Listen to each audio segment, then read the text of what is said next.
the overview of why we are here today, and that is to why the success of Presidents and the Development Arena is what each institution and the individuals, it continues to be one of the most challenging for HBCUs. Southern University, many of you may know, was founded April 10, 1880. I'm a proud graduate of the Southern University, and I say that everywhere I go with pride. HBCUs is not just a college campus where you just go and meet your best friend for life. HBCU is where you actually go in and you are created by the professors, by your classmates, by the upperclassmen. If you so chose to join a sorority, you were ingrained in what they were doing, whether it's for fraternity or sorority. I got so much from Southern University, and one of the things that would always have me thinking was, how do we get money like LSU get money? How do we, the SWAC, get money like the SEC get money? And today, I think we're going to have some answers to those questions, but April 10th, 1880, and we still don't have that access to individuals like we do to the left, that has to change. It shouldn't be. And so at this moment, I'm going to start with the first question, and of course, ladies first. What impact has your company's partnership had or is having on HBCUs? And I'll start with you, Kathleen, and then we'll turn it to Curly, and we'll end with Zane. Okay, well, first I'm going to start with saying I'm a proud third-generation HBCU alum, Clark Atlanta University. The Clark Atlanta University. Someone told me the other day, every HBCU can't have the in front of it. But the Clark Atlanta University. And so I'm really excited to work for a company that truly believes in supporting HBCUs, not just through funding, which a lot of times HBCUs, of course, they need, and that's the first thing they ask for, but also around programming, recruitment, hiring. So again, excited to work for the only $3 trillion company who has given over $100 million to HBCUs. DNA, if you all will just give me a moment, I am looking at my phone, but I want to share because I think it's important for you all to know the real impact that we've had in this space. And I think it's also important for you to be aware of what programming and what opportunities that you have as a part of our Apple HBCU program.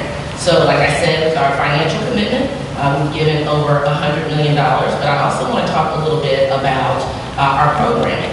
So we have multidisciplinary programs, so one of them you may have heard of called HBCU C-Squared, and this was birthed at Tennessee State University. And so our mindset at Apple now is, we keep hearing about how just certain HBCUs are getting funding.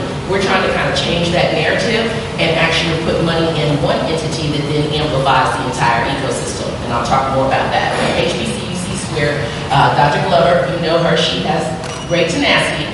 We partnered with her and her institution to teach 46 other HBCUs how to use our Everyone Can Code and Everyone Can Create curriculum so that they can learn our Swift programming language. So that has been wildly successful, and we plan to open that up for more HBCUs to join, but today it's 46.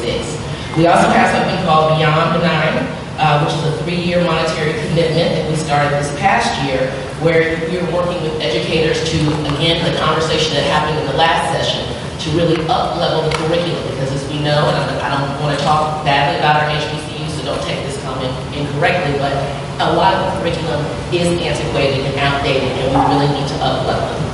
Additionally, we have worked with specific schools like Prairie View A&M to help them with their artificial intelligence and their machine learning curriculum so that they then can go out and amplify the rest of the ecosystem to help them learn that as well. North Carolina A&T with their STEM Success Incubator. We've also worked with, and I hate that she's not in here because I'm going to give her a few shout outs, but Dr. Rosalind Artis at Benedict. They have a great social justice and racial reconciliation program. We also have a talent development program that I really want people to know about. We partner with TMCF. We've worked with them for 7 years now, and that's $40 million that we have given to TMCF to create the Apple TMCF Scholar Program. And so that gives out $15,000 worth of scholarships as well as internships. We really hope that you all will take a look at that as well. And again, all this information is on our website. We have something new called the New Silicon Initiative as well, and this is really working with schools who are very interested, again, in social and racial justice. We have an Engineering and Innovation Scholars Program, students who are interested in engineering and really looking towards the future with AI, ML, as well as other computer science disciplines. We also have a Beats Black Creators Program, where we give students the opportunity to create different things that we use at Apple, like headphones, and then they're put out on the market as well. We also have a PhD Catalyst Awards program, because we want to be able to help do that backwards design, and not just undergraduate at HBCUs, but also going all the way through graduate. We have a Black Entrepreneur Camp, where we're, again, the conversation that was had earlier, trying to build that Black entrepreneurship pipeline, because we don't want just employees, we want employers. We have a Developer Academy. We have a Campus Leader program, where we come and put a store into your HBCU, and then the students work there. So we also have, as a part of our last $100 million Racial Equity and Justice Initiative, we have 3 arms to that: education, criminal justice reform, and economic empowerment. And in our education arm, we have awarded the Propel Center, Dr. Gibbs is in the house, the president, we awarded them $25 million. That's how much we believe in HBCUs. So I know that's a lot, but I want to make sure that you all understand the breadth and depth of what it is that we want to do at Apple, and I'll talk a little bit more about it later, but we also work with organizations and institutions like the 100 that touch HBCUs. And so, yes, we have partnered with the 100 as well. That is fantastic. Curly? Thank you very much. Good afternoon, everyone. As you mentioned earlier, I'm Curly Dawson with the Georgia Pacific Foundation, and also the immediate past chairman of the Black Women of America. So, I'd like to know, similar to Apple, we've also been engaged with working with HBCUs for as long as I've been at Georgia Pacific, and even before then. And similar to Apple, we've also invested over $100 million working with HBCUs across the country. I'm also a 3rd generation HBCU graduate, and graduated Morehouse as well, and appreciate the work that we've been doing. But I would admit that a lot of us have been working around the same elements around talent. Heard from Steve early around one of the big interests we've had in winning our investment is really around the war for talent. At Georgia Pacific, we're more in the manufacturing sector, so we're more interested a lot in the skills. And we talked about entrepreneurship. We've been engaged with the Entrepreneurship Center when we initially started at Morehouse, early on when they first created the Entrepreneurship Center. But we're looking not just for individuals who are interested in starting their own business, but to Steve's point, it's really, we're looking for individuals that they do come into a corporation who have an entrepreneurial mindset.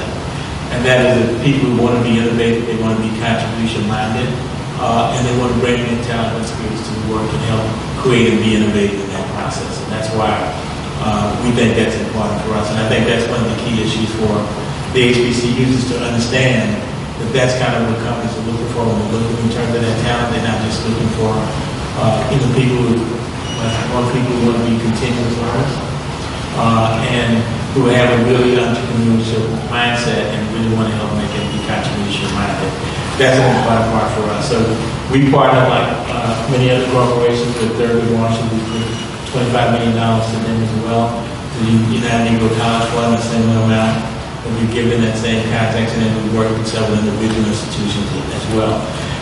One of the things we try to do is also look at where we have manufacturing facilities and operations, right, and looking for those local universities and colleges that are located in that same community, because that's where we can draw a lot of the talent. Now, for us, a lot of our manufacturing facilities are in small rural communities. A lot of places where our HBCUs reside and work into, and that's an important opportunity for us. And that's one of our challenges, right, is to find talent who's willing to work in those communities.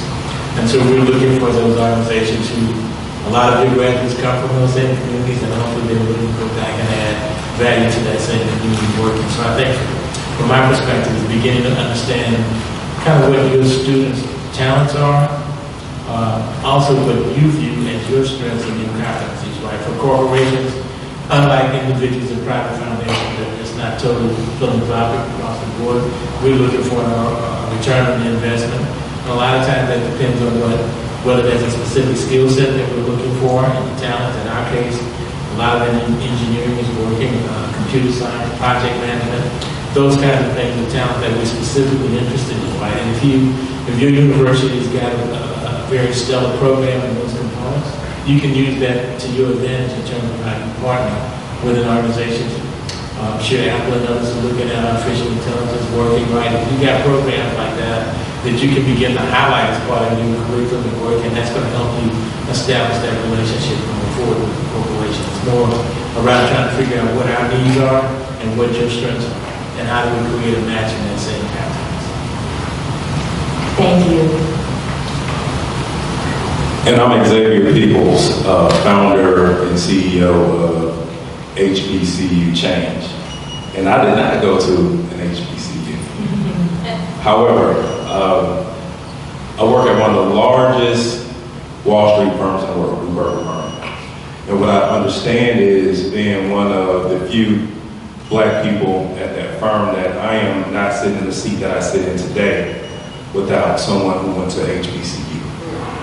And so, Mr. George will tell you, and I really follow his lead on this, one thing that I love is all of our black institutions, whether it's the black church, whether it's a black bank, whether it's a black business, and I definitely have a passion for our HBCUs, hence why I founded HBCU Change, which is an organization that allows people to round up their daily transactions by connecting their debit and credit card to an app and give that change to the HBCU of their choice.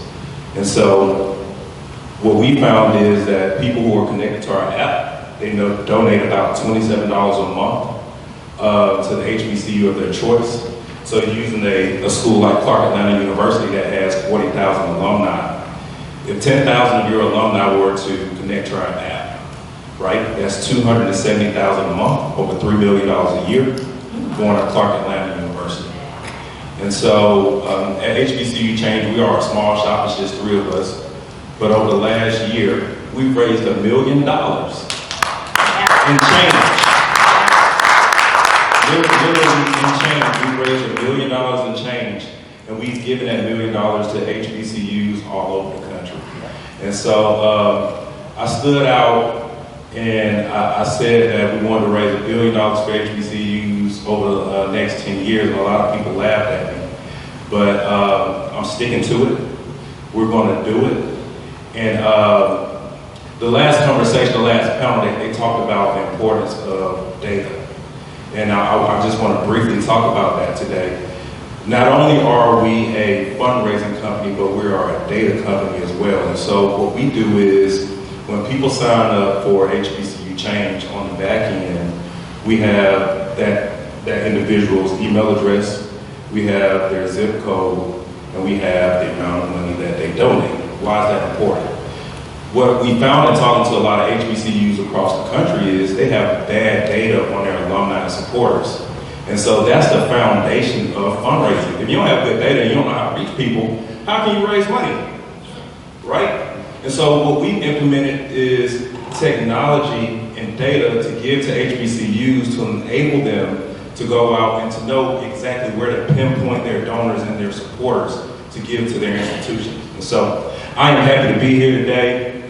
Mr. Dortch, I count it an honor and a privilege to hang out with you every weekend as we go and give money to HBCUs across the country. And I'm glad to participate in this conversation today. Thank you, Xavier. Greatly appreciate it. Curly, you mentioned something that Georgia Pacific, you all look for that return on investment. So I'll just start with you in this question.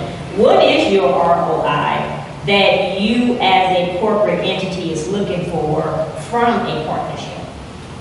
Well, the first one I mentioned is again around time. Most companies want to remain competitive, and you want to kind of get the best comparative advantage that you can get in working, and that all starts with talent. As Steve mentioned earlier, you're looking for leadership skills. We're looking for people who are contribution minded. I mentioned that earlier. But also, from the HBCUs, you need to understand that companies are looking for that talent in a lot of different ways. And they aren't necessarily just looking at it from a graduate perspective. Our company, for example, just made a decision in our recruitment practices, right? We're no longer going to be looking at just whether you have a BA or a college degree. We're looking at whether you earn that from experience, or whether you learn that from certification that you've got. And working, so the competition in the marketplace is going to continue to evolve, right? And you have to start becoming much more innovative and creative in terms of how you prepare your products for that marketplace that we're going in the future. And that's one of the things about New ROI is we're going to be looking for where we can find the talent that can contribute the most, and people who are going to be entrepreneurial minded, but also who are going to be innovative and creative. And we're not opposed to change. You know, people who are willing to be able to accept the challenge, because change is moving very rapidly. To the point that Steve mentioned earlier, we've got to be teaching about the future and what new technologies we see on the horizon that's coming. You got to be prepared to make those.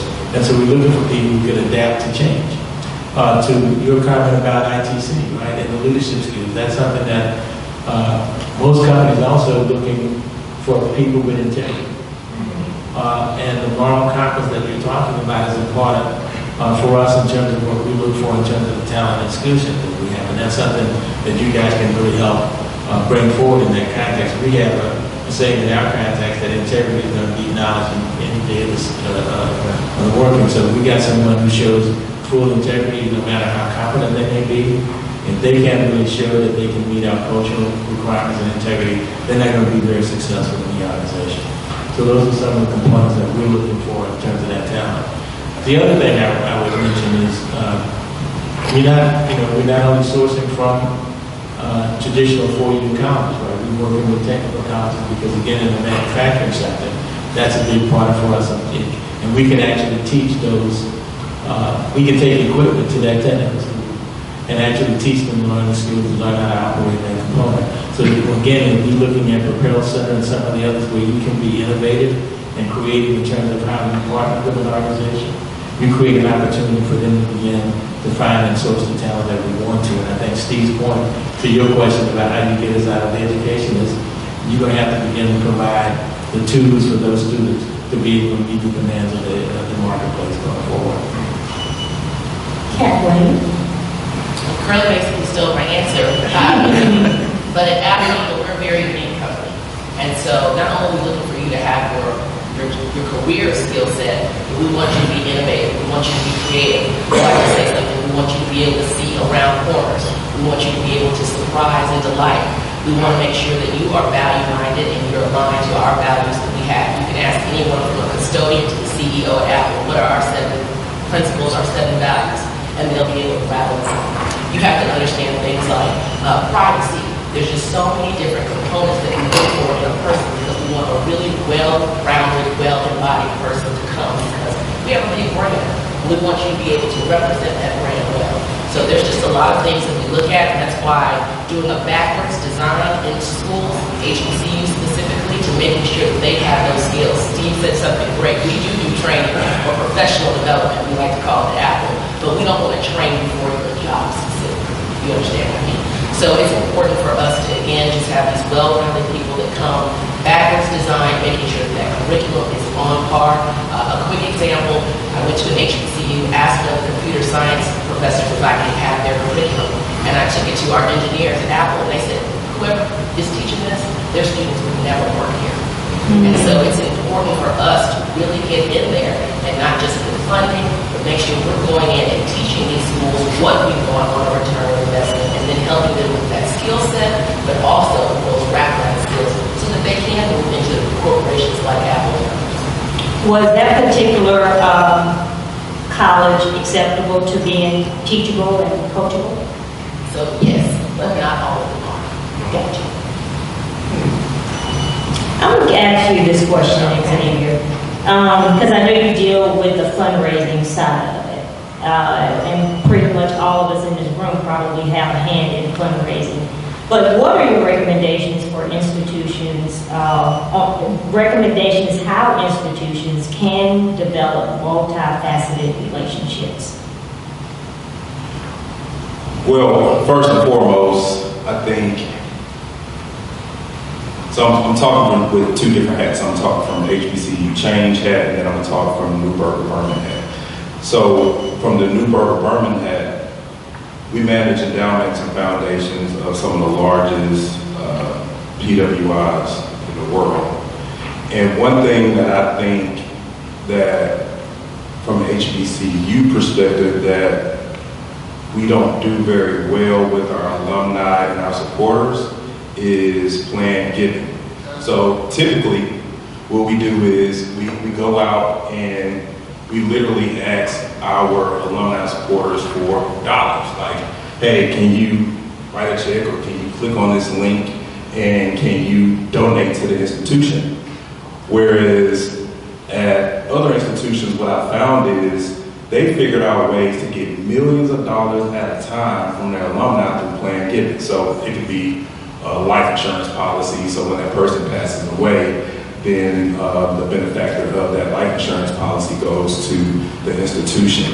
It could be an individual who has a lot of stock at a company and they have to diversify out of that stock and they can donate that stock to the HBCU of their choice. And so what you need is institutions, and this is not sales pitch, like mine who's very creative in figuring out how to tap into your alumni and get them to give large donations to the institution. And I think those are the small differences between going and ask someone for $1,000, $5,000, so forth and so on. They can feel that money coming out of their pocket. But if someone is giving stock, that's different. They can't feel that coming out of their pocket. They may be more inclined to give you $50,000, $100,000 in Coca-Cola stock versus just giving you $50,000, $100,000 and writing a check out of everything.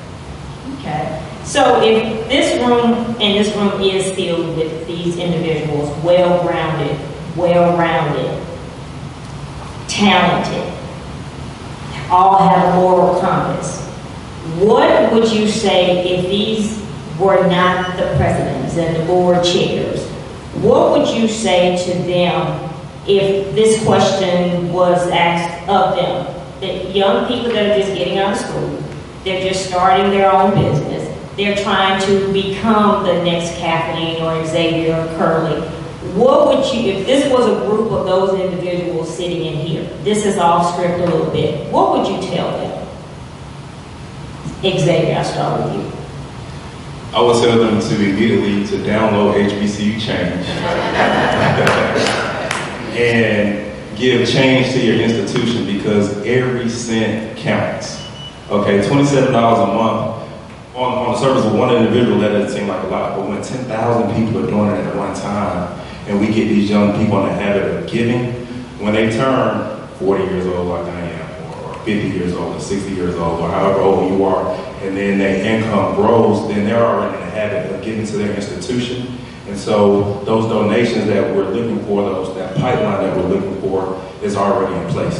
I love the fact that big corporations come here today and big corporations give money to our college institutions. But let me tell you about something.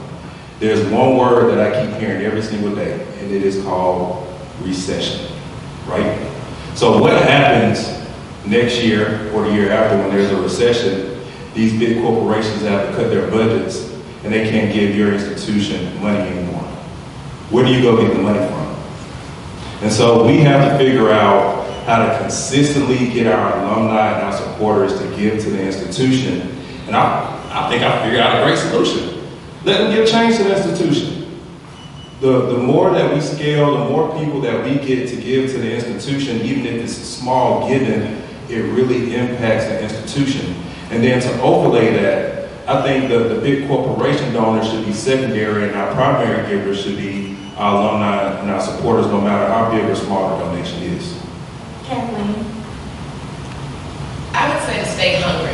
You know, this generation, a lot of times, they live in this microwave society. You know, they think that all of these things are going to come to them as soon as they graduate. So I tell them a lot of times to have this grit, have a tenacity, and stay connected. Be networked, join organizations, learn, be a continuous, lifelong learner. And if you're going to go out and try to seek a career pathway, to make sure that they really know what is involved in that career pathway and the company that they want to work for.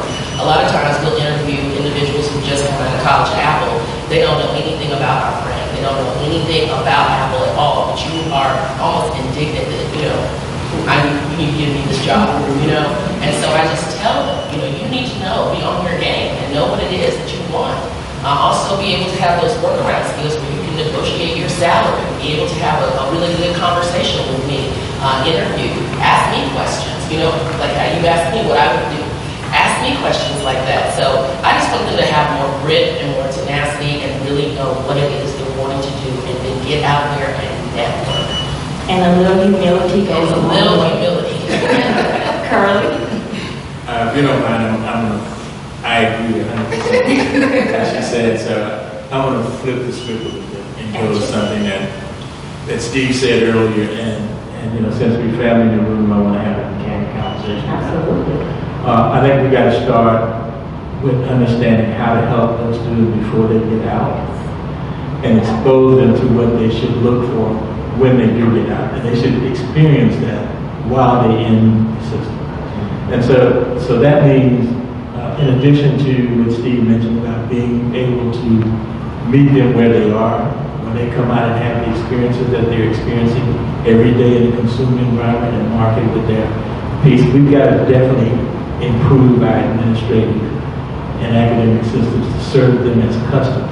We got to get past just teaching kids how to code, because what we're looking for is someone who can actually do project management, right, and move across it. So if you're teaching those skills and you can actually provide that, you have an opportunity where someone's going to want to build a relationship with you long term, because they want to be able to have the inside scoop on the students that you're preparing to come out there marketplace. Curly has answered questions 2 and question 7. So I want to read the questions out loud so that Kathleen and Xavier can have an opportunity to answer those questions too. And to a degree, you all have answered those questions, but just want to give you that opportunity as well.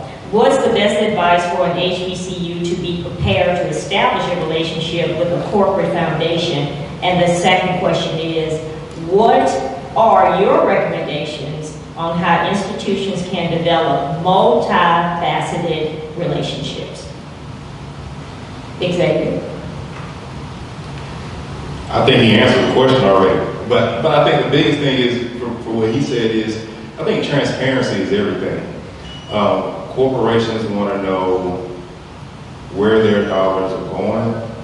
And I think, someone said this in the last panel, we got to do a better job of telling the story of what we're doing and the impact that their dollars are having.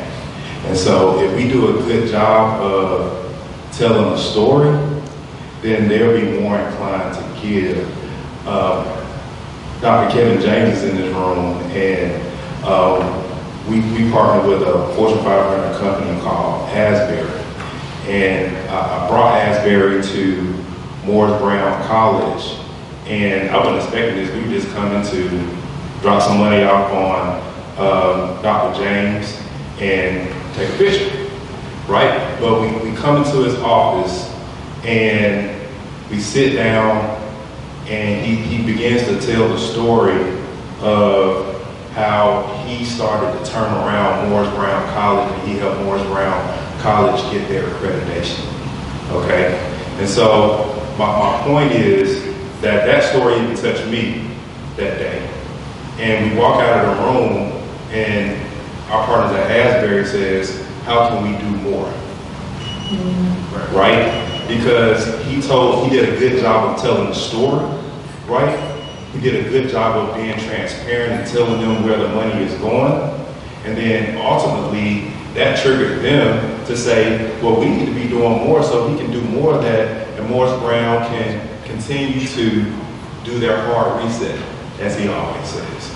And so I think that's a great example of the importance of HBCUs telling their story, as well as HBCUs being transparent.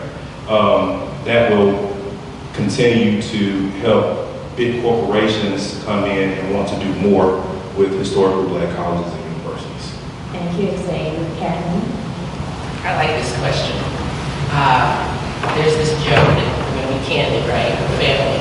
And someone actually called me this morning. They see me and they say, oh, that's the Apple lady with the money. And so I have people approach me all the time from HBCUs, and they're like, can you give us the money? And I'll say, okay, let's have a conversation. But they don't want to have the conversation.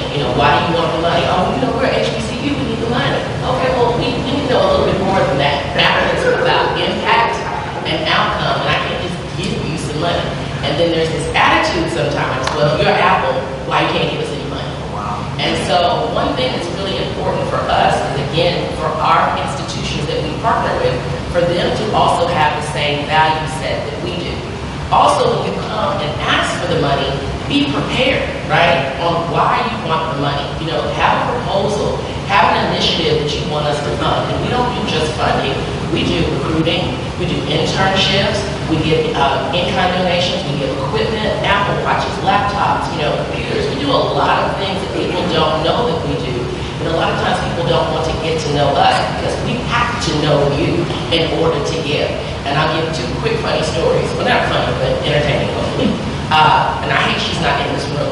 Dr. Rosalind Artist, I think Rufus connected me to her and said, this is bad, sister. They got a lot of great things going on at Benedict. You really need to meet her. And I said, okay. And I'm thinking, she probably wants, some funding. So we get on this during COVID. We get on, Rosalind got her hair all done. I had Benedict poster up. She has all of her people on this call. And I had to start the call off. Rosalind took over the call. I couldn't get my name out. I'm Dr. Rosalind Artist. I'm the president. Let me tell you why I want this call. I said, okay. Rosalind was ready. She knew exactly what she wanted. She told me how much equipment she wanted. She told me how much money she wanted. But let me tell you why. The next thing, the screen pops up. They have a 20-page manifesto proposal, bulleted, indented, everything that they were going to use that money for. Broke down. We're going to use it for the social justice part. We want $5 million for this. I'm just making up numbers. We have racial reconciliation. We want this. Let me have a student tell you how this funding will help them. I couldn't say anything. But what I did say when we were about to get off the phone was what? Okay. And we did. We donated. Same thing with the 100. I love the chairman. He has been just an amazing friend, an amazing partner. When we got on with the 100, and because they serve HBCUs, we got on with the chairman. He was ready. Again, tying into our value system, education is our value system. Economic empowerment is part of our value system. Health disparities. They got on their chairman, had every single person who was running that specific programming or pillar at the 100, and they were ready. They had everything that they wanted to talk about and how Apple could partner with them. And then when we got to the health piece, they were so granular to say, we want to work on health disparities. We know that the Apple Watch can track this. Again, blown away. And I said to the chairman, okay, well, can you send me the proposal when we get off the call? He said, it's already sent to your email. So I just want people to know that we want to help, but we need you to be ready too and want to partner. And another piece to the 100, it's kind of a give and take too sometimes. It was a wonderful thing to see several of our black men at Apple. They are now a part of the 100. So it wasn't just about what can Apple do for us. Let me show you how we want to partner and what we can do for Apple. So kudos to you again, Jim. I have heard Mr. Dorch say time after time, stay ready so you won't have to get ready. So I live by that. This has been amazing, and there are 2 final questions, and then we're going to come to the audience, but I do want to be respectful of time that we do end at 5:15 as it was originally planned. The next to last question is, do you have any recommendations on how institutions can collaborate to develop and or enhance their opportunity with corporations? And Kathleen, since you already are there, I will allow you to take the lead on this one. It's kind of like what I said before, be willing to want to partner. A lot of times we have worked with HBCUs in the past and they just didn't, I hate to say this, but just didn't rise to the occasion. They wanted the money or they wanted the equipment, but they didn't want to do anything else, outside of that. We're not the type of company to back up a truck and just drop off a bunch of money and just, buy pads and cut a check and keep it moving. We need to partner with you. And so a lot of times we have issues with, somebody said it before, was like grant reporting. I will have HBCUs who just will not turn on grant reporting. They will not tell us what they're doing with the money. They won't share that with us. And we want to know. And storytelling is very important. We want you to tell your story and tell it to the world. And we're Apple. So you go to our website, you see so many amazing stories of how we're going into communities all across the world, really trying to make change happen. But we can't do that unless you tell the story. And a lot of times they don't want to tell the story. So we want to tell about how our funding is impacting your community.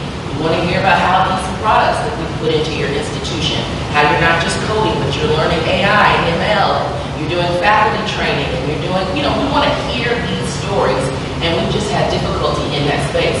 We also want you to be able to evangelize to your students about how they can get mentorship, internships, apprenticeship, because we want to do that in that space.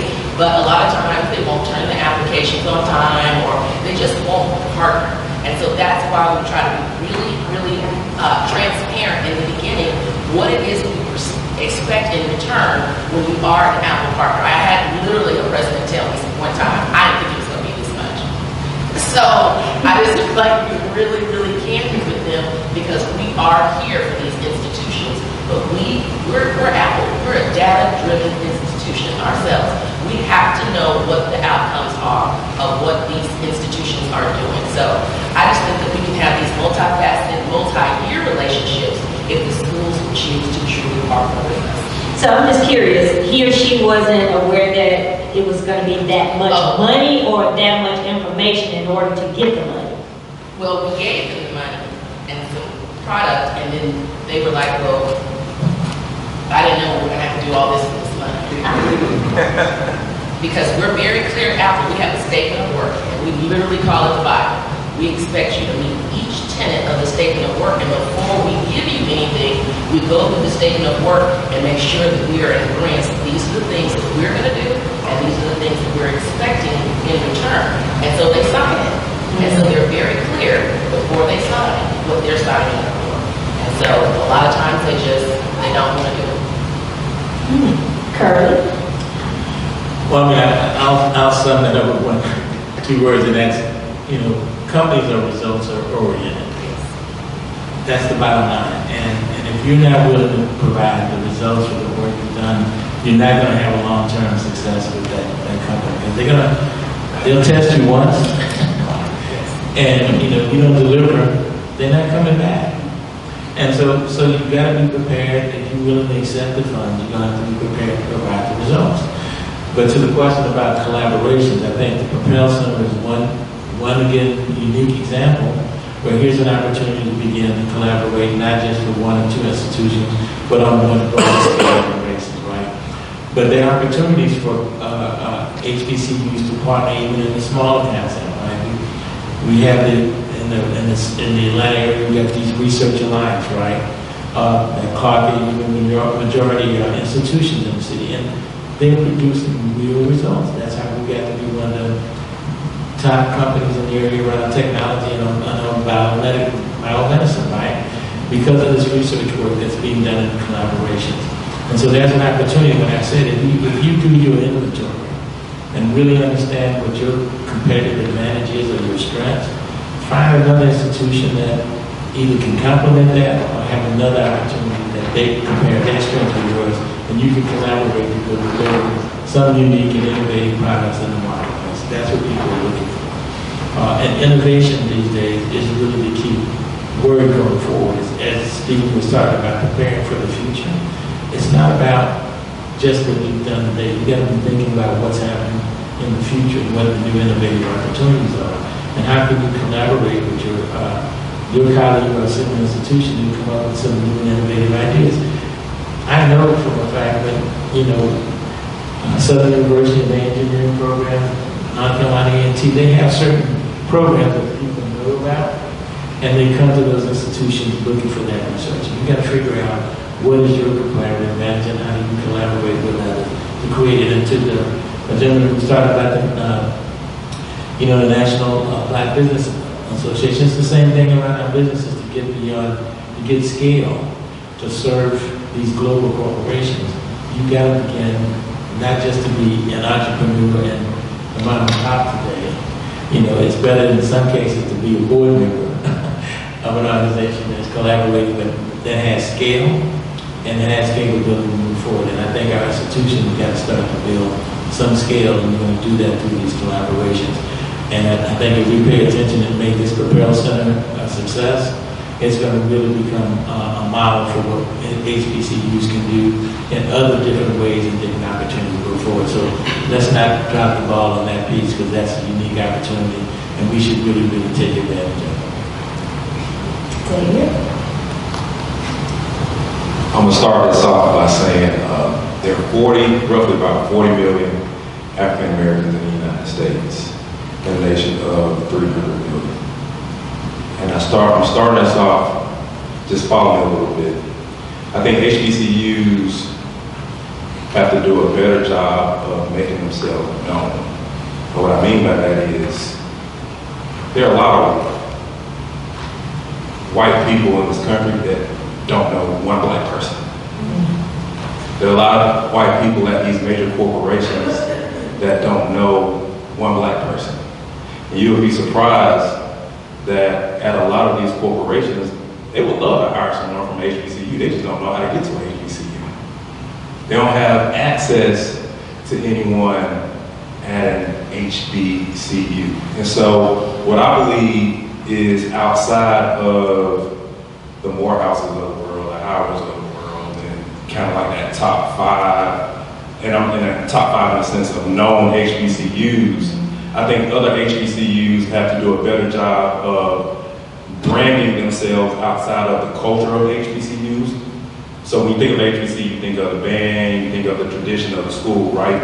We got to brand ourselves better from an educational standpoint, so these big corporations know that I need to call Alabama State University, because Alabama State University has an excellent business school, and I know that there's some kids at Alabama State University that I can use at Newburgh Permanent, right? I need to call Clark Atlanta University. I need to call Morris Brown, right? And so we have to figure out as HBCUs, how do we brand ourselves better to be known to the world outside of our community, so they can know where to come and find us, right? And so that's just my thought on it. Thank you so much, Xavier. You all have discussed the positive impact partnerships between corporations and institutions of higher learning have delivered.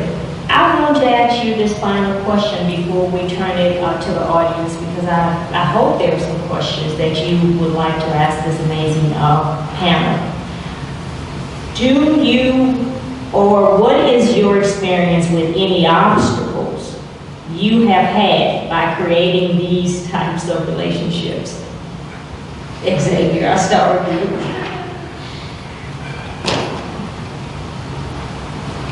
So we can learn from it. We're amongst family, right? So let's have a tough conversation. I literally have an organization. Every weekend, me and Mr. Dorcher, we get in a Sprinter van and we drive to HBCUs to literally give them money. You would be surprised how hard it is to give schools money, right? And what I'll say is,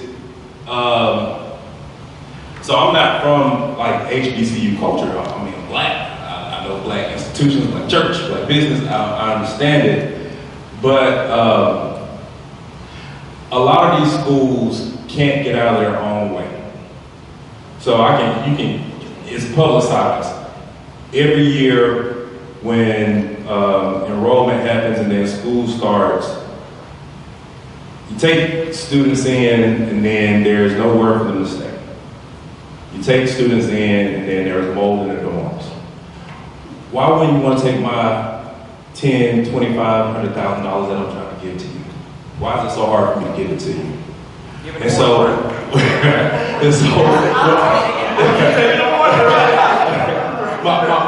my point is the hurdles that I've experienced, and I don't consider myself an outsider. I mean, my parents went to HBCUs. I don't consider myself an outsider, but the hurdle hurdle that I've experienced is ego. The hurdle that I've experienced is tradition, right? Being stuck in your ways. The hurdle that I've experienced is, who does he think he is? I'm just a person showing up trying to help. Wow. And so if we're going to have some real conversation, I believe that the next generation of HBCU leadership needs to kind of open their minds a little bit more to people like myself who want to come in and help, because I don't have an agenda, right? I don't make any money off HBCU change, not a dime. All I do is just love black people. That's it. And I shouldn't have to jump over a million hurdles to give institutions money. Where did you graduate from?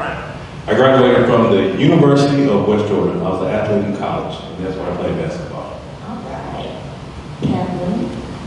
I would say ditto. I feel like I kind of answered this before. You know, just in my journey, I'm excited to say I hit my 11th year anniversary with Apple yesterday. During that time, it's just, and again, we're being family, it's just been difficult to deal with these institutions because there is a narrow mindset a lot of times. This is the way we've always done it, and we need to continue to do it this way. A lot of times with the leadership, you think someone is a president or provost or something, and the things that they tell you are actually mind-boggling at times. You know, you can't expect to get this from a company like ours, but not expect to do the relationship building and be able to do an output. I mean, it's very, very clear. We want to partner with you. So that's like our biggest obstacle is the partnership and the follow-through. If we can work on that, I think we can move the world even further than what we've done before, because we do have some, and I hate to end on kind of a negative note, but we do have some great partnerships where we have people who just dig in, want to do the work, and give Dr. Gibbs another kudos again. We are so proud at Apple to have donated $25 million to the Propel Center. They are very focused on being forward-thinking. They're a global innovation hub. There will be a physical building in Atlanta, but it will serve the entire HBCU ecosystem so that we can now get in there and help change this mindset so that we can give our faculty and our students more opportunities in all of these areas where we need them to build the career and talent pathway. So I'm excited about that partnership. If we can have more visionary leaders, open-minded leaders, I think we'll be able to do a lot more. Curly? Not sure what else can be said. But I think the mental model that we have has to change, right?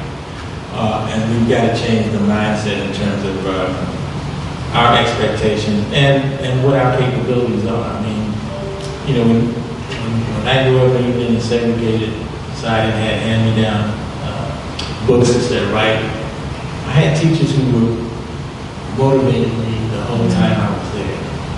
And we've got to figure out how to create this incentive around our students and our faculty and our leadership around how do we incentivize institutions to a greater height, right?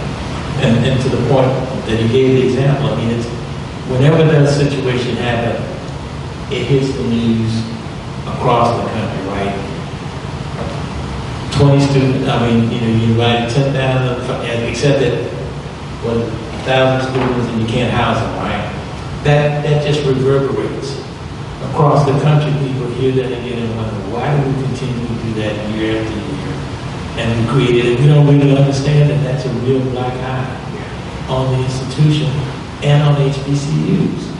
And so, to me, this mental model has to occur so that we don't allow those things to happen over and over again. And we think it's not, we get to be nonchalant about it, right? It's like, it's acceptable, right? And this is what you have. And I remember when I came up and we had to face that, hurdles, the answer I got was it was character building, right? And we had to learn how to navigate over these things because you're going to find tough hurdles, right? Those issues did help. And when I talk to my colleagues, we brag about the fact that I went to an HBCU and I know how to navigate it. If I got in corporate America, I can move around because I learned that. So there's value in that. But we can't continue just to build that in the same context as we go into this new 51st century. Because I'll give you an example.